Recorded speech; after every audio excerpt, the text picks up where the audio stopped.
ng hapon, Balita Pilipinas, mga pangunahing balita mula sa rehiyon, Luzon, Visayas at Mindanao. Alas 5:30 hanggang alas 6:15 ng gabi, ang mga pinakamahalagang balita sa buong bansa. Mabilis, malinaw, una sa lahat. Alas 6:15 hanggang alas 8 ng gabi, siksik sa balitang Metro, Showbiz at Sports.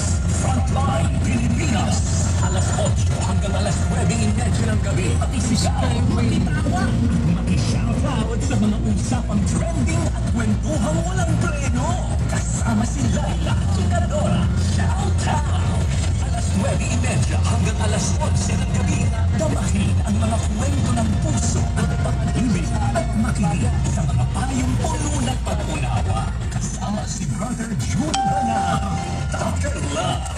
Alas 11 ng gabi hanggang alas 12 ng haping gabi, mga balita tumutuong sa buong araw. Hihimayin ni na Joey Francisco, Chicky Berher at Maricel Halilig sa totoo lang. Balita, serbisyo at saya. Tuloy-tuloy sa 105.9 True FM. Tunay na impormasyon, tunay na damdamin, tunay na FM. Mas pinalawig, mas pinaghandaan, mas pinasaya, mas aabangan, mas pinalakas na puwersa sa radyo, pinig na rinig at malinaw na mapapanood on-air at online. Saan man may Pilipino sa buong bansa, sa buong mundo. Ito ang True FM sa 105.9. Laging true sa'yo, kapatid. Simulcast sa True TV sa